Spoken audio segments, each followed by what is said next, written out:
Hi viewers welcome to MJQ missionary YouTube channel. Viewers MJQ missionary YouTube ఛానల్లో already మనం CSIP 3.1 welding inspector course అనేది start చేయడం జరిగింది. దీనిలో భాగంగా మనం చాప్టర్ 1, చాప్టర్ 2, చాప్టర్ 3 పార్ట్ వైజ్గా విభజించి నేర్చుకోవడం జరిగింది. అదేవిధంగా ఈరోజు క్లాస్లో మనం చాప్టర్ 4 యొక్క పార్ట్ 1 అనేది మనం నేర్చుకుందాం. ఓకే వేర్స్, ఇంకా మనం ఆలస్యం చేయకుండా ఈరోజు క్లాస్లోకి వెళ్ళిపోదాం వేర్స్. ఓకే వేర్స్ ఇది ఈరోజు క్లాస్ వచ్చేసరికి చాప్టర్ 4 వచ్చేసరికి మనకి డిస్ట్రక్టివ్ టెస్టింగ్. ఓకే, దీన్ని మనం 2 పార్ట్స్గా చేసుకుందాం. ఓకే, డిస్ట్రక్టివ్ టెస్టింగ్స్లో వచ్చేసరికి రెండు రకాలైన రెండు విధాలుగా విభజించారు. ఒకటి వచ్చేసరికి క్వాంటిటేటివ్ టెస్టింగ్, అదేవిధంగా క్వాలిటేటివ్ టెస్టింగ్. ఓకే, ఈ రెండింటిని దీన్ని మనం పార్ట్ 1గా, దీన్ని మనం పార్ట్ 2గా విభజించుకొని ఈరోజు క్లాస్లో పార్ట్ 1 అనేది మనం నేర్చుకుందాం. పార్ట్ 2 అనేది నెక్స్ట్ క్లాస్లో నేర్చుకుందాం. Okay, first of all destructive testing. అసలు డిస్ట్రక్టివ్ టెస్టింగ్ అంటే ఏంటి? అసలు ఏం లేదండి, మనకి రెండు రకాలు ఉంటాయండి టెస్టింగ్లో. ఒకటి నాన్ డిస్ట్రక్టివ్ టెస్టింగ్, అదేవిధంగా డిస్ట్రక్టివ్ టెస్టింగ్. ఓకే, NDT వచ్చేసరికి నాన్ డిస్ట్రక్టివ్, అంటే ఒక ఆబ్జెక్ట్ మనకి ఏదైతే పర్టికులర్ జాబ్ ఉంటుందో ఆ జాబ్ను వచ్చేసరికి దాన్ని డిస్ట్రక్ట్ చేయకుండా, అంటే ఎటువంటి డ్యామేజ్ చేయకుండా మనం టెస్ట్ చేసేది NDT. ఓకే, ఇది వచ్చేసరికి పర్టికులర్ జాబ్ వచ్చేసరికి వన్స్ మనకి టెస్టింగ్ చేసామనుకో ఆ జాబ్ మళ్ళీ యూజ్ అవ్వదు అనమాట. ఆ జాబు మనకి యూజ్ అవ్వకుండా చేసే టెస్టింగ్ని డిస్ట్రక్టివ్ టెస్టింగ్ అనేసి ఈజీగా గుర్తుపెట్టుకోవచ్చు. ఓకే, అసలు దీన్ని ఎందుకు చేస్తాం? Okay, the main goal of destructive testing is to reveal to the performance limits of the material such as strength, hardness, flexibility and various other physical properties. అంటే దీని యొక్క మేజర్ టాస్క్ ఏంటంటే, అసలు దేనికోసం మనం టెస్టింగ్ చేస్తామంటే మెటీరియల్ యొక్క, for example మెటీరియల్స్లో ఉండే స్ట్రెంగ్త్, దాని యొక్క హార్డ్నెస్, దాని యొక్క ఫ్లెక్సిబిలిటీ, దాంట్లో ఉండే ఫిజికల్ ప్రాపర్టీస్, దానిలో ఉండే మెకానికల్ ప్రాపర్టీస్, ఇవన్నిటిని తెలుసుకోవడం కోసం మనం వచ్చేసరికి ఈ టెస్టింగ్ డిస్ట్రక్టివ్ టెస్టింగ్ అనేది చేయడం మనం చూస్ చేసుకుంటాం అనమాట. ఓకే, దీన్ని మనకి WPS చెక్ చేయడం, అదేవిధంగా వెల్డర్ క్వాలిఫికేషను, అదేవిధంగా మెటీరియల్ యొక్క త్రూ థిక్నెస్, అదేవిధంగా టెన్సైల్ టెస్ట్, ఇవన్నీ దీంట్లో కవర్ అవుతాయి అనమాట డిస్ట్రక్టివ్ టెస్టింగ్లో. ఓకే, నాన్ డిస్ట్రక్టివ్ టెస్టింగ్లో వచ్చేసరికి UT, MT, RT, PT, LPT ఇవన్నీ కూడా మనకి దాంట్లో కవర్ అవుతాయి. ఓకే, ఫస్ట్ ఆఫ్ ఆల్ ఈరోజు క్లాసులో వచ్చేసరికి డిస్ట్రక్టివ్ టెస్టింగ్లో ఫస్ట్ ఈ రెండుగా విభజించారు కదా. ఒకటి వచ్చేసరికి క్వాంటిటేటివ్ టెస్టింగ్, అదేవిధంగా క్వాలిటేటివ్ టెస్టింగ్. ఓకే, ఈరోజు మనం క్వాంటిటేటివ్ టెస్టింగ్ గురించి నేర్చుకుందాం. ఓకే, ఈ క్వాంటిటేటివ్ టెస్టింగ్ అనేది దేనికోసం అనేది మనం ఫస్ట్ తెలుసుకోవాలి. దేనికోసం అంటే ఇది మెకానికల్ ప్రాపర్టీస్ని, అంటే ఈ క్వాంటిటేటివ్ టెస్టింగ్ వచ్చేసరికి మెకానికల్ ప్రాపర్టీస్ని మాత్రమే మనం తెలుసుకోవడానికి యూజ్ చేస్తాం అనమాట. అదేవిధంగా క్వాలిటేటివ్ టెస్టింగ్ వచ్చేసరికి దీంట్లో జాయింట్ యొక్క క్వాలిటీస్, అదేవిధంగా ఫ్యూజన్ అవుతుందా లేదా, వెల్డింగ్ ఫ్యూజన్ అవుతుందా లేదా, అదేవిధంగా డిఫెక్ట్స్ ఏమి ఉన్నాయా లేవా అనేసి తెలుసుకోవడం కోసం ఈ టెస్టింగ్ని మనం వచ్చేసరికి ప్రిఫర్ చేస్తామన్నమాట. ఓకే, ఐ థింక్ ఈ రెండింటి యొక్క డిఫరెన్స్ మీకు అర్థమైందని నేను అనుకుంటున్నాను. Okay, let's go forward. Okay, ఇక్కడ చూసుకుంటే first of all quantitative tests, దీంట్లో ఉండే రకాలు ఇవి దేనికోసం అంటే ఇప్పుడే డిస్కషన్ చేసాం. మెకానికల్ ప్రాపర్టీస్ గురించి మనం నేర్చుకుంటాం. మెకానికల్ ప్రాపర్టీస్లో అంటే మెకానికల్ టెస్ట్ వచ్చేసరి మెకానికల్ ప్రాపర్టీస్ కావాలంటే మెకానికల్ టెస్ట్ చేయాలి. ఈ టెస్ట్ ఏ రకాలు ఉన్నాయనేది దీంట్లో మళ్ళీ విభజించారు. ఒకటి వచ్చేసరికి tensile test, hardness test, Charpy V notch test, అదేవిధంగా CTOD. ఓకే, ఇలా దీనికి మూడు విభాగాలుగా విభజించడం జరిగింది అనమాట. అదేవిధంగా qualitative test. Okay, qualitative test అనేది మనం ఇప్పుడే నేర్చుకున్నాం కదా. గుడ్ ఫ్యూజన్ ఉంటుంది, అదేవిధంగా free from the defects. Okay, వీటిని మనకి కావాలి అనుకుంటే దీని యొక్క రిజల్ట్స్ ఫస్ట్ ఆఫ్ ఆల్ మనం చెక్ చేయాల్సింది వచ్చేసరికి బెండ్ టెస్ట్, మ్యాక్రో ఎగ్జామినేషన్, అదేవిధంగా fillet fracture and nick break test. ఇవి వచ్చేసరికి మనం పార్ట్ 2లో నేర్చుకుందాం. పార్ట్ 2. ఓకే, ఫస్ట్ దీంట్లో టెన్సైల్ టెస్ట్. దీంట్లో టెన్సైల్ టెస్ట్లో వచ్చేసరికి ట్రాన్జర్ వెల్ జాయింట్, అదేవిధంగా ఆల్ మెటల్ వెల్ జాయింట్. అంటే ఈ టెన్సైల్ టెస్ట్ని 2 విభాగాలుగా, అంటే ఒకటి వచ్చేసరికి ట్రాన్జర్ వెల్డ్ జాయింట్, దాంట్లో ఉండే వెల్డ్ జాయింట్ని బట్టి టెన్సైల్ టెస్ట్ చెక్ చేయొచ్చు. అదేవిధంగా ఆల్ వెల్డ్ మెటల్, అంటే ఫుల్గా ఉండే వెల్డ్ మెటల్ ఉంటుంది కదా, ఆ వెల్డ్ మెటల్లో కూడా మనకి ఈ జాబ్ యొక్క ప్రిపరేషన్ చేయొచ్చు. ఓకే, నెక్స్ట్ వచ్చేసరికి టఫ్నెస్ టెస్టింగ్, అంటే చార్పీ, అయోడైజ్డ్, అదేవిధంగా సిటీఓడి, ఇవన్నీ కూడా మనకి దీని కింద వస్తాయి. ఓకే, నెక్స్ట్ వచ్చేసరికి హార్డ్నెస్ టెస్ట్. దీంట్లో వచ్చేసరికి బ్రినెల్, ఓకే, అదేవిధంగా రాక్వెల్, అదేవిధంగా బేకర్స్. ఓకే, ఇక్కడ మనం ఆల్రెడీ టైప్ చేసాం. ఓకే, ఇప్పుడు ఈ రోజు వచ్చేసరికి మనం వీటి గురించి బ్రీఫ్ డిస్కషన్ మనం నేర్చుకుందాం. ఓకే, బ్రీఫ్గా నేర్చుకుందాం వీటి గురించి. ఓకే, నెక్స్ట్ వచ్చేసరికి మనకి వీటన్నిటి గురించి బ్రీఫ్గా నేర్చుకుందాం. దీంట్లో వచ్చేసరికి మ్యాక్రో, బెండింగ్, అదేవిధంగా ఫిల్లెట్ ఫ్రాక్చర్, అదేవిధంగా butt weld, nick breaking. Okay, వీటన్నిటిని మనం నెక్స్ట్ నేర్చుకుందాం. ఓకే, ఇక్కడ చూసుకుంటే మీకు చూడండి, ఒక్కొక్క టెస్టింగ్కి ఒక్కొక్క మీన్స్ ఒక జాబు స్పెసిమెన్ అనేది మనకు ఉంటుంది.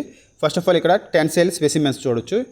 ఇక్కడ ఇది కూడా ఉంది, ఇదిలో ఉంది, ఇదే విధంగా ఇలాగ ఉంది. ఇవన్నీ కూడా టెన్సైల్ యొక్క specimens. Okay, next CTOD specimen. ఇగో చూసుకుంటే ఇలా ఉంటుంది అనమాట సిటీఓడి స్పెసిమెన్ ఇదంతా. ఓకే, నెక్స్ట్ వచ్చేసరికి చార్పీ టెస్ట్కి వచ్చేసరికి ఇలా ఉంటాయి అనమాట. ఓకే, నెక్స్ట్ వచ్చేసరికి మనకి బెండ్ టెస్ట్ చూసారా, బెండ్ చేయడం కోసం ఇలా ఉంటుంది అనమాట బెండ్ టెస్ట్కి. నెక్స్ట్ వచ్చేసరికి మనకి ఫ్రాక్చర్ ఫిల్లెట్ స్పెసిమెన్, అంటే ఫిల్లెట్ వెల్డ్ కాబట్టి ఫిల్లెట్లా ఒక చూసారు ఇక్కడ ఇలాగా ఫిల్లెట్ వెల్డ్లా మనకి వెల్డింగ్ చేసి పెడతాం అనమాట. ఇలా ఒక్కొక్క టెస్ట్కి వచ్చేసరికి స్పెసిమెన్ యొక్క దాని యొక్క షేపు, సైజెస్ అన్నీ చేంజెస్ అయిపోతూ ఉంటాయి అనమాట. ఓకే, మనకి స్పెసిఫికేషన్స్ ఉంటాయి కదా. For example AWS D1.1 specifications బట్టి, స్టాండర్డ్స్ బట్టి ప్రకారం మనం అన్నీ కూడా జాబ్ అనేది క్రియేట్ చేయడం జరుగుతూ ఉంటుందన్నమాట. Okay, first of all tensile test. Okay, దీంట్లో మనకి ఇప్పుడే నేర్చుకున్నాం కదా, ట్రాన్జర్వ్ వెల్డ్ జాయింట్. ఓకే, అదేవిధంగా all weld metal. Okay, first of all అసలు టెన్సైల్ టెస్ట్ ఏంటి? Okay, tensile test also known as a tension test. Okay, is a destructive mechanical test that measures a material's resistance to breaking under tension. అంటే ఏంటంటే under టెన్షన్లో material break అయ్యే రెసిస్టెన్స్ని ఇక్కడ మనకి tensile test అనేది measure చేసి చూపిస్తుంది అనమాట. దీన్నే మనకి టెన్సైల్ టెస్ట్ అనేసి అని అంటాం అనమాట. దీన్నే ఇంకొక టెన్సైల్ టెస్ట్ని ఇంకొకటి కూడా అని అంటాము, టెన్షన్ టెస్ట్ అని కూడా అంటాం అనమాట. Okay, first of all tensile టెస్ట్లో మనకి ట్రాన్జర్వ్ వెల్డెడ్ జాయింట్ ఈ టెస్టింగ్ గురించి మనం నేర్చుకుందాం. Okay, first of all transverse tensile testing అంటే ఏంటి? దీంట్లో వచ్చేసరికి transverse tensile testing is a mechanical test that measures the strength and properties of the material. అంటే ఏంటంటే ఇది వచ్చేసరికి స్ట్రెంగ్త్, దాని యొక్క ప్రాపర్టీస్. ఓకే, మెటీరియల్ యొక్క ప్రాపర్టీస్, అదేవిధంగా దాని యొక్క స్ట్రెంగ్త్ అనేది మెజర్ చేస్తుంది. Specifically when a tensile force is applied perpendicularly to the weld or direction of the material fabrication. అంటే ఏంటంటే మనకి ఇక్కడ వెల్డింగ్కి ఎప్పుడైతే టెన్సైల్ ఫోర్స్ అనేది పెర్పెండిక్యులర్గా అప్లై అవుతుందో, ఫర్ ఎగ్జాంపుల్ ఇక్కడ మీరు చూసుకోవచ్చు, ఈ జాయింట్లో చూడండి, ఇది వచ్చేసరికి మనకి ఇది వెల్డ్ ఏరియా. ఓకే, ఇదంతా వెల్డ్ ఏరియా. కానీ జాబ్ తీసుకుంది వచ్చేసరికి టెన్సైల్ టెస్ట్ చేయడానికి ఎలా తీసుకున్నాం అనమాట, ఈ డైరెక్షన్ మనకి ట్రాన్జర్వ్ డైరెక్షన్ అని అంటాం అనమాట. ఓకే, నెక్స్ట్ వచ్చేసరికి ఆల్ మెటల్ వెల్డ్ వచ్చేసరికి అది కూడా నేను చూపిస్తాను మీకు ఎలా ఉంటుందనేసి. ఓకే, ఫస్ట్ ఆఫ్ ఆల్ దీన్ని చూడండి. అంటే మనకి ఏం లేదంటే సింపుల్గా వెల్డ్ వచ్చేసరికి perpendicular to the tensile force. Tensile ఫోర్స్కి వచ్చేసరికి పెర్పెండిక్యులర్గా ఉంటుంది అనమాట వెల్డ్ జాయింట్ డైరెక్షన్. ఓకే, ఇగో మీరు ఇక్కడ చూడొచ్చు, ఇక్కడ ఒక షేప్ ఉంది. ఈ షేప్ వచ్చేసరికి మనకి జాబ్ స్పెసిమెన్ అనమాట. ఈ సైడ్లో మనకి లోడ్ అప్లై అవుతుంది, అదేవిధంగా ఈ సైడ్లో మనకి లోడ్ అప్లై అవుతుంది అనమాట. అప్పుడు దీంట్లో వచ్చేసరికి టెన్షన్ అనేది అప్లై అవుతుంది అనమాట. టెన్షన్ అంటే ఇలా ఈ పక్క వచ్చేసరికి లోడ్ పుల్ చేస్తుంది, ఈ సైడ్కి వచ్చేసరికి పుల్ చేస్తుంది. అప్పుడు మనకి ఇక్కడ వచ్చేసరికి ఎంత టైంకి ఎంత న్యూటన్లో వచ్చేసరికి ఇది కిలో న్యూటన్స్లో వచ్చేసరికి ఎఫెక్ట్ అయ్యి బ్రేక్ అవుతుంది. దాన్నే మనం ఇక్కడ దీని యొక్క స్ట్రెంగ్త్ అనేది మనం ఇక్కడ ఫైండ్ అవుట్ చేస్తాం అన్నమాట ఈ టెస్ట్ ద్వారా. Okay, all weld metals. Okay, దీంట్లో వచ్చేసరికి మనకి ఇక్కడ ఇలా ఉంది కదా, మనకి ఇది వచ్చేసరికి all metal. Okay, tensile test వచ్చేసరికి మనం చెక్ చేయడం కోసం. దీంట్లో వచ్చేసరికి ఇక్కడ మనకి నేను ఇక్కడ చూసారా, ఇది వచ్చేసరికి నేను ఫిగర్స్ వచ్చేసరికి పెట్టడం ఐ థింక్ ఐ ఫర్గాట్. వీళ్ళు చూసుకొని నేను దీనికి మళ్ళీ ఎక్స్ప్లెయిన్ నీట్గా చేస్తాను.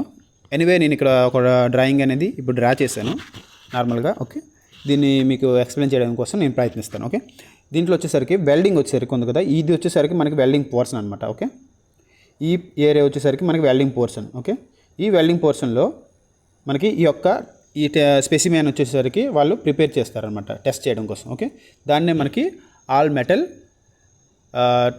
టెస్ట్ పీస్ అనేది మనం దీంట్లో నుండి తీసుకుంటాం అనమాట టెన్సైల్ టెస్ట్ చెక్ చేయడం కోసం. Okay, all weld metal. Okay, all weld metal tensile test వచ్చేసరికి మనం చెక్ చేయడం కోసం దీన్ని తీసుకుంటాం అనమాట. దీంట్లో కూడా సేమ్ అనమాట. మనకి దీంట్లో కూడా సేమ్ ఇలాగే లోడ్ వచ్చేసరికి ఈ సైడ్ మనకి అదేవిధంగా దీంట్లో ఇలా పుల్ చేస్తూ ఉంటుంది. ఇక్కడ మనకి దీంట్లో ఎంత టెన్షన్ అనేది అప్లై అవుతుంది అనేది మనం ఇక్కడ ఉంటాం అనమాట. ఓకే, ఐ థింక్ మీకు అర్థమైంది అనుకుంటాను. ఇఫ్ ఇన్ కేస్ దీంట్లో మీకు ఏదైనా డౌట్ ఉన్నట్టయితే దీంట్లో మీరు మెసేజ్ చేయండి. డెఫినెట్గా దీనికోసం అంటూ ఒక పర్టికులర్ నేను ఒక వీడియో చేయడానికి ప్రయత్నిస్తాను. ఎందుకంటే నేను దీంట్లో పర్టికులర్గా ఐ థింక్ ఐ ఫర్గాట్ నేను ఇక్కడ చేయడం కోసం మర్చిపోయాను. ఓకే, మీకు ఏదైనా సరే రిక్వెస్టెడ్ క్లాస్ కావాలనుకున్నా సరే రిక్వెస్ట్ చేయండి. నేను దానికోసం సపరేట్గా రిక్వెస్టెడ్ క్లాసెస్ అనేసి ఒక సిరీస్ పెడతాను. దాంట్లో మీకు ఏదైనా సరే పర్టికులర్ డౌట్స్ ఏమున్నా సరే దాంట్లో నాకు కామెంట్ చేసి దానికోసం నేను పర్టికులర్గా ఒక వీడియో అనేది మీకోసం చేస్తాను. ఓకే, నెక్స్ట్ వచ్చేసరికి టఫ్నెస్ టెస్టింగ్. ఓకే, దీంట్లో వచ్చేసరికి చార్పీ ఐడోజ్. ఓకే, అదేవిధంగా CTOD. Okay, first of all Charpy impact testing. Okay, Charpy impact test అంటే ఏం లేదండి.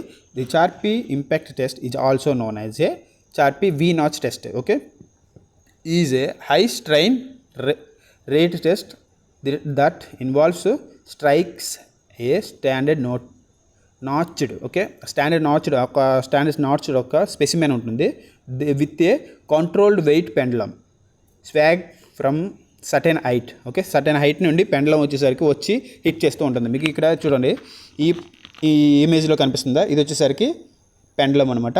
పెండలం సర్టెన్ హైట్స్లో ఉంటుంది. మనకి ఇక్కడ ఇది వచ్చేసరికి జాబ్ అనమాట. ఇగోని మీకు ఆల్రెడీ చూపిస్తున్నాను. ఇది ఇలా ఉంటుంది అనమాట జాబ్. ఓకే, ఈ జాబ్ వచ్చేసరికి ఇక్కడ కూర్చుని పెట్టి ఈ పెండలం వచ్చేసరికి సర్టెన్ హైట్లో నుండి ఒక్కసారిగా రిలీజ్ చేస్తే ఇలా వస్తుందండి. చూసారు, ఇక్కడ పెండలం వచ్చింది, దీన్ని స్ట్రైక్ చేసి ఇలా వెళ్ళిపోతుంది అనమాట. Okay, finish height. ఇలా వెళ్ళేటప్పుడు మనకి వచ్చేసరికి ఈ యొక్క స్పెసిమెన్ ఉంటుంది కదా, జాబ్ స్పెసిమెన్ వచ్చేసరికి బ్రేక్ అవుతూ ఉంటుంది అనమాట. ఓకే, ఆ బ్రేక్ అయిన ఆ ఇంపాక్ట్ ఉంటుంది కదా, ఆ ఇంపాక్ట్ ఎంత ఇంపాక్ట్ అయితే మనకు వస్తుందో దాన్నే మనం ఇక్కడ చార్పీ ఇంపాక్ట్ టెస్ట్ అనేది అర్థమవుతుంది, తెలుసుకుంటాం. ఓకే, దాని యొక్క రిజల్ట్ అనేది మనకు బయటకు వస్తుంది. ఇది ఎందుకు ఎక్కువ చెక్ చేస్తామంటే మనకి ఎక్కువ డబ్ల్యూపీఎస్ అదేవిధంగా పీక్యూఆర్ మనకి చేసేటప్పుడు డబ్ల్యూక్యూటీ చేసేటప్పుడు మ్యాక్సిమం ఇవి ఎక్కువగా టెస్ట్ చేస్తాం మనం. ఎందుకంటే ఆ వెల్డ్ యొక్క కెపాసిటీ, ఆ వెల్డ్ యొక్క స్ట్రెంత్ ఎంత ఉందనేది మనం తెలుసుకోవడం కోసం. ఓకే, ఇక్కడ చూడొచ్చు మీకు మంచిగా ఒక కలర్ఫుల్ ఇమేజ్ కూడా పెట్టాను.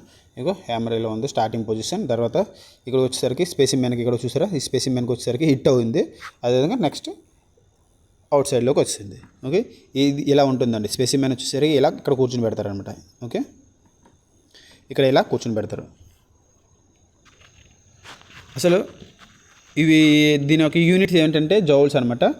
Okay, more energy observed ductile, less energy observed brittle.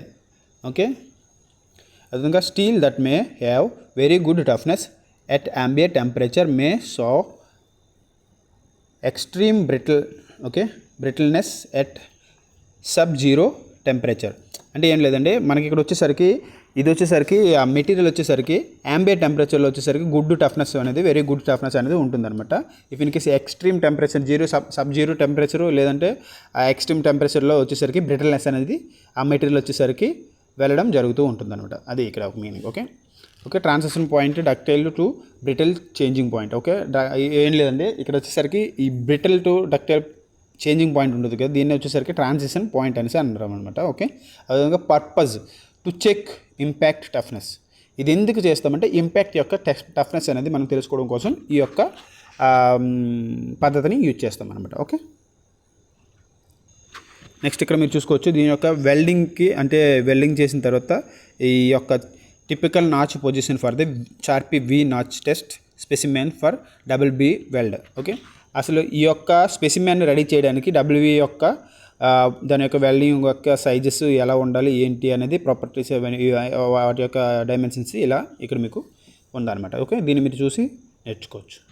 అదేవిధంగా చార్పీ టెస్ట్ యొక్క స్పెసిమెన్ యొక్క డైమెన్షన్స్ ఇలా మీరు ఇక్కడ చూడొచ్చు. స్పెసిమెన్ యొక్క డైమెన్షన్ వచ్చేసరికి ఇక్కడ 55 mm వరకు ఉండొచ్చు, అదేవిధంగా 10 mm వరకు థిక్నెస్ ఉండొచ్చు. ఓకే, అదేవిధంగా ఇక్కడ నాచ్ చూసుకుంటే నాచ్ వచ్చేసరికి 2 mm నాచ్ ఉండాలి. ఓకే 8 mm వచ్చేసరికి విడ్త్లో ఉంటుంది. అదేవిధంగా ఇక్కడ చూసుకుంటే 45 degreesలో వచ్చేసరికి మనకి వి అనేది ఉండాలి. ఓకే 0.25 mm ఇక్కడ రేడియస్ అనేది ఉండాలి. ఓకే ఇలా దీని యొక్క సైజెస్ స్పెసిమెన్ యొక్క సైజెస్ అనేది ఇలా ఉంటుందన్నమాట. దీన్ని ఫాలో అయ్యి మనం మ్యాక్సిమం వచ్చేసరికి చార్పి వి నాచ్ టెస్టింగ్ అనేది మనం మ్యాక్సిమం చూస్తామన్నమాట. ఓకే అదేవిధంగా ఇక్కడ మనం చూసుకుంటే చూడండి, బిఫోర్ టెస్టింగ్ వచ్చేసరికి మనకి స్పెసిమెన్ అనేది ఇలా ఉంటుంది. ఓకే ఆఫ్టర్ టెస్టింగ్ వచ్చేసరికి స్పెసిమెన్ వచ్చేసరికి ఇలా బ్రేక్ అయ్యి మనకి కనిపిస్తూ ఉంటుందన్నమాట. Okay after impact test acceptance criteria ఏం లేదండి, క్రైటీరియా ఏమిటంటే మనకి ఇక్కడ ఒక యాక్సెప్టెన్స్ క్రైటీరియా కూడా ఉంటుంది.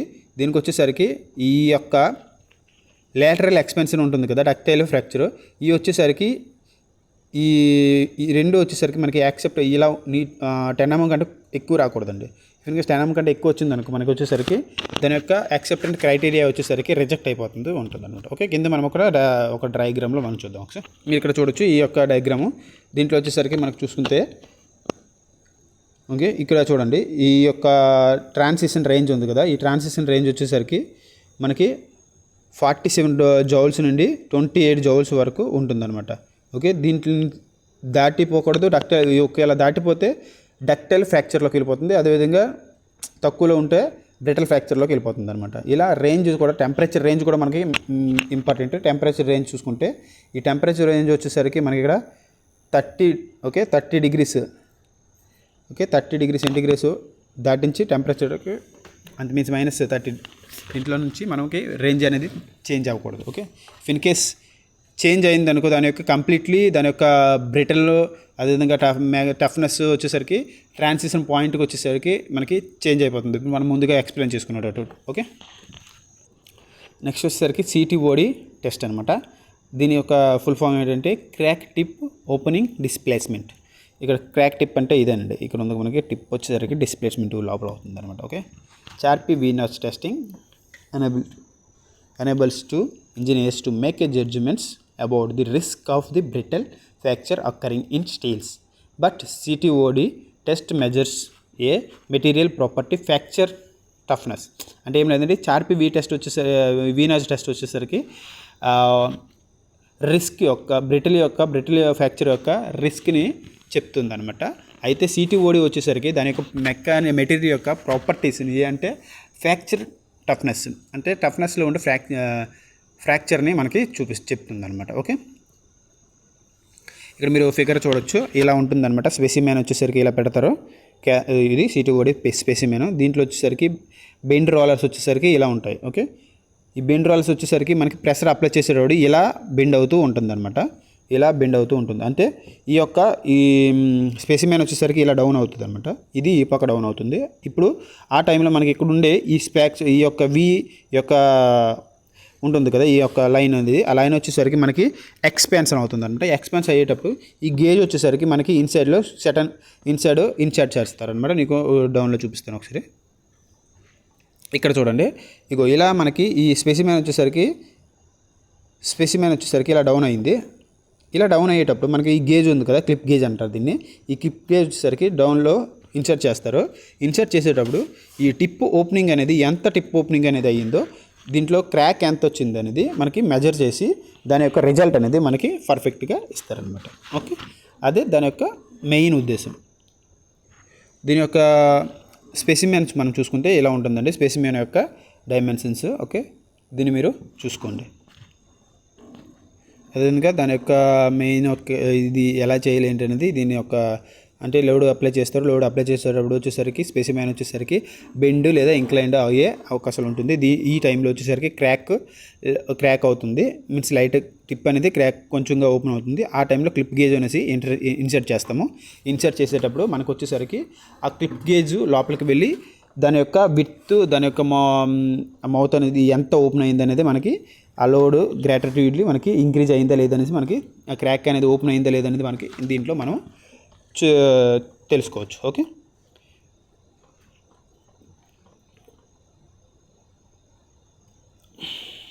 దీంట్లో పర్పస్ ఏంటంటే దీని యొక్క ఫ్రాక్చర్ టెస్టింగ్ని వచ్చేసరికి తెలుసుకోవడం, అంతే దాని యొక్క ఫ్రాక్చర్ టఫ్నెస్ని తెలుసుకోవడం కోసం దీని యొక్క మెయిన్ పర్పస్ అండి. ఓకే నెక్స్ట్ వచ్చేసరికి హార్డ్నెస్ టెస్టింగ్. దీంట్లో వచ్చేసరికి 3 టైప్స్ అండి. 1 వచ్చేసరికి Brinell hardness Rockwell hardness, okay, Vickers hardness. Okay, first of all Brinell hardness మనం చూద్దాం. ఓకే, బ్రినెల్ హార్డ్నెస్ వచ్చేసరికి బాల్ టైప్ హార్డ్నెస్ ఇండికేటర్ ఉంటుందండి. ఓకే, దీంట్లో మనకి బాల్ టైప్ ఇండికేటర్ ఉంటుంది. ఈ బాల్ టైప్ ఇండికేటర్ వచ్చేసరికి ఈ డయామీటర్ వచ్చేసరికి మనకి దాని యొక్క స్టీల్ ఉంటుంది కదా మనకి మెటీరియల్, ఇది వచ్చేసరికి మెటీరియల్ అనమాట. దీన్ని వచ్చేసరికి ఈ స్టీల్ బాల్ వచ్చేసరికి ఇలా 30 ఇక్కడ 30 కిలో న్యూటన్స్ అంత ఒక వెయిట్తో వచ్చి దీనికి టచ్ అవుతుంది అనమాట. టచ్ అవుతుంది. ఈ టచ్ అయ్యే టైంలో మనకి ఈ యొక్క బాల్ వచ్చేసరికి స్టీల్ బాల్ వచ్చేసరికి ఎంత టచ్ అయ్యేటప్పుడు బ్రేక్స్ ఏమైనా ఉన్నాయా, మీన్స్ బ్రేక్ ఏమైనా అవుతుందా, లేకపోతే ఏమైనా ఫ్రాక్చర్ అయ్యే అవకాశాలు ఏమైనా ఉన్నాయా అనేది మనం దీంట్లో తెలుసుకుంటాం అనమాట. ఓకే, ఆ తెలుసుకున్న తర్వాత మనకి రీడింగ్స్ వచ్చేసరికి రిజల్ట్ అనేది ఎంత హార్డ్నెస్లో ఉందనేసి మనకి చూపిస్తూ ఉంటుందంట. దీంట్లో వచ్చేసరికి బ్రెయినల్ హార్డ్నెస్లో మనకి రీడింగ్స్ అనేది చూపిస్తూ ఇస్తారు. ఓకే, ఇవన్నీ నేను లాస్ట్లో చూపిస్తాను మీకు రీడింగ్స్ ఎలా ఉంటాయి, యూనిట్స్ ఎలా ఉంటాయి అనేసి. ఓకే, నెక్స్ట్ వచ్చేసరికి Rockwell hardness testing. Okay, Rockwell hardness testing వచ్చేసరికి దీంట్లో మనకి రాక్వెల్ బి, రాక్వెల్ సి అనేసి రెండు ఉంటాయి. దీంట్లో వచ్చేసరికి ఒకటి వచ్చేసరికి బాల్ టైప్లో ఉంటుంది, 1.6 mm బాల్ టైప్లో. ఇంకోటి వచ్చేసరికి డైమండ్ షేప్ కోన్లో ఉంటుంది, 120 degreesలో, అంటే ఇలా ఉంటుంది అనమాట డైమండ్ షేప్లో. ఇది వచ్చేసరికి బాల్. ఓకే, ఇలా వీటిని వచ్చేసరికి చూసారా 1 kN ఫోర్స్తో వచ్చేసరికి అప్లై చేసేటప్పుడు దాంట్లో ఉండే ఏదైనా సరే మీన్స్ క్రాక్స్, లేకపోతే ఎంత హార్డ్నెస్లో ఉంది, ఎంత మెజరింగ్ డెప్త్కి మనకి పెనట్రేషన్ అవుతుంది అనేది ఇండికేటింగ్ అవుతుంది అనేది మనకి చెప్తారనమాట, తెలుసుకుంటాం. ఓకే, నెక్స్ట్ వచ్చేసరికి Vickers hardness testing. Okay, Vickers hardness testing వచ్చేసరికి ఇండికేషన్ బాడీ, ఇది వచ్చేసరికి square balls, okay, square diamond పిరమిడ్లో ఉంటుందన్నమాట. ఇది 136 degreesలో ఉంటుంది. ఓకే, మీరు ఇక్కడ ఫిగర్ని చూడొచ్చు. ఫిగర్లో మీకు చూసుకుంటే ఇది అనమాట మనకి ఇలా ఉంటుంది. ఇది వచ్చేసరికి మనకి స్పెసిమెన్. దీన్ని వచ్చేసరికి మనకి డైమండ్ పిరమిడ్ ఇండికేటర్ అనమాట. ఆ ఇండికేటర్తోనే మనం చెక్ చేస్తాము. ఇక్కడ వచ్చేసరికి లోడ్ ఉంది చూసారా, లోడ్ ఇక్కడ వచ్చేసరికి మనం అప్లై చేసి దీన్ని వచ్చేసరికి టైమింగ్ మెకానిజం, ఈ టైమింగ్స్ పెడతాము. ఆ టైమింగ్ పెట్టిన తర్వాత ఇది వచ్చేసరికి ఈ లోడింగ్ హార్మ్లో ఇలా ఈ యొక్క పిరమిడ్ ఉంది కదా, పిరమిడ్ ఇండికేటర్ వచ్చేసరికి ఫోర్స్గా ఒకేసారి టక్కన వచ్చి మనకి స్పెసిమెన్ మీద టైప్ అవుతుంది.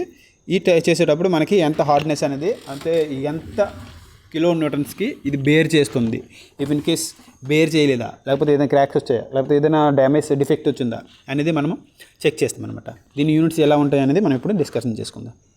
ఇక్కడ కొంచెం చూడండి ఫస్ట్. ఓకే, ఇక్కడ ఫస్ట్ వచ్చేసరికి ఇది వీకర్స్ యొక్క ఐడెంటిఫికేషన్ ఇలా ఉంటుందండి. మనకి ఇక్కడ డైమెన్షన్స్ ఈ చూసారా, ఈ టిప్ అనేది ఇలా ఉంటుంది అనమాట, శాంపుల్ టిప్. దీని యొక్క ఇది వచ్చేసరికి ఇలా ఉంటుంది. ఇది వచ్చే D1 ఇంత ఉంటుంది, D2 వచ్చేసరికి ఎంత ఉంటుంది అనమాట. అంటే టిప్ యొక్క డైమెన్షన్ చూపిస్తారు అనమాట. ఇది వచ్చేసరికి డైమండ్ ఇండికేటర్ ఇలా ఉంది చూసారా. డైమండ్ ఇండికేటర్ వచ్చేసరికి ఇలా అడ్జస్ట్ చేస్తాం. దీంట్లో వచ్చేసరికి షూటర్తో ఒకసారి షూట్ చేస్తాం, ఇలా ఉంటుంది అనమాట మనకి. ఓకే, టెస్టింగ్ చేసిన తర్వాత చూసారా ఇక్కడ ఇలా డాట్స్ ఉన్నాయా, ఈ డాట్స్ అనేవి టెస్టింగ్ చేసిన దాని యొక్క ఇవి అనమాట. హార్డ్నెస్ టెస్ట్ చేసేటప్పుడు మనకి ఆ డాట్స్ అనేవి అలా మనకి కనిపిస్తూ ఉంటాయి అనమాట. ఓకే, ఇక్కడ మనం చూసుకుందాం. హార్డ్నెస్ చెక్ చేసిన తర్వాత ఒక ఫర్ ఎగ్జాంపుల్కి మీకు చూపిస్తున్నాను. ఫస్ట్ ఆఫ్ ఆల్ వేకర్స్ మెథడ్లో మనం చెక్ చేస్తే ఇలా ఉంటుంది అనమాట. ఏంటి 240 HV, అంటే HV అని ఉంటుంది కదా, దాన్ని వచ్చేసరికి hardness of Vickers. Okay, hardness test వచ్చేసరికి మనము వేకర్స్లో టెస్ట్ చేసామని అర్థం. ఓకే, అదేవిధంగా రాక్వెల్ మెథడ్లో టెస్ట్ చేస్తే HRC అని ఉంటుంది అనమాట, 22 HRC. ఓకే, అదేవిధంగా బ్రెనెల్ మెథడ్లో మనం టెస్ట్ చేస్తే మనకి HBW. ఓకే, ఇలా మనకి ఉంటుందన్నమాట. దీంట్లో వచ్చేసరికి బ్రెనెల్లో వచ్చేసరికి టంగస్టన్ బాల్ ఇండికేటర్ ఉంటుంది. అదేవిధంగా మనకి రాక్వెల్ వచ్చేసరికి డైమండ్ కోన్ ఇండికేటర్ ఉంటుంది. అదేవిధంగా మనకు వచ్చేసరికి హార్డ్నెస్ టెస్ట్లో వచ్చేసరికి 10 kg యొక్క ఇండికేటర్ ఉంటుంది. అది కూడా 10 kg ఇండికేటర్ లోడ్ ఉంటుంది, దాన్ని టక్కున మనకి ఇచ్చేస్తూ ఉంటుంది అనమాట. ఓకే, ఐ థింక్ మీ అందరికీ ఈ క్లాస్ అర్థమైంది సో అనుకుంటున్నాను. నేను స్పీడ్గా చెప్పేసాను అనేసి నాకు అనిపిస్తుంది. ఇఫ్ ఇన్ కేస్ మీకు అర్థమయ్యింది అని అంటే మెసేజ్ చేయండి కామెంట్ సెక్షన్లో. ఇఫ్ ఇన్ కేస్ మీకు ఏదైనా టాపిక్ దీంట్లో అర్థం అవ్వకపోతే కింద కామెంట్ సెక్షన్లో కామెంట్ చేయండి. అన్న ఈ యొక్క టాపిక్ నాకు అర్థం అవ్వలేదు, ఇది నా రిక్వెస్ట్, మీరు దీనికోసం సపరేట్గా ఒక వీడియో చేస్తారా అని అడిగితే డెఫినెట్గా నేను చేస్తాను మీకోసం. ఓకే, మీరు కామెంట్ చేయొచ్చు. ఓకే వేర్స్, అదేవిధంగా మీ యొక్క రెస్పాన్స్ కూడా చాలా బాగుంది, నాకు చాలా హ్యాపీగా ఉంది. ఇంతమంది మన తెలుగు వాళ్ళు నేర్చుకోవడం కోసం ఆశ మీన్స్ దీని యొక్క ఉద్దేశం నాకు కూడా చాలా హ్యాపీగా ఉంది. ఓకే, ఎనివే అందరికీ ధన్యవాదాలు, అందరికీ థ్యాంక్ యూ. అందరు కూడా చాలా ఇంట్రెస్ట్ చూపిస్తున్నారు. Okay, thank you for watching MJQ machinery YouTube channel. మీకు ఏమైనా నా యొక్క క్లాసెస్లో ఇబ్బంది అనిపిస్తే నాకు చెప్పండి, నేను మ్యాక్సిమం సరి చేసుకోవడం కోసం ట్రై చేస్తాను. ఎందుకంటే నాకు కూడా టైం కూడా కుదరకపోవడం వల్ల మ్యాక్సిమం సండేకి ఒక్కొక్క క్లాసు రిలీజ్ చేయడం కోసం ట్రై చేస్తున్నాను. మ్యాక్సిమం వేగంగా కంప్లీట్ చేయడానికి ట్రై చేస్తాను. Okay viewers, anyway thank you for watching MJQ machinery YouTube channel. Thank you. Keep watching, keep support, keep subscribe. అందరికీ మీ వాళ్ళకి షేర్ చేసి 10 మందికి షేర్ చేస్తే వాళ్ళు కూడా నేర్చుకుంటారు కదా. Thank you for watching MJQ machinery YouTube channel. Thank you wears.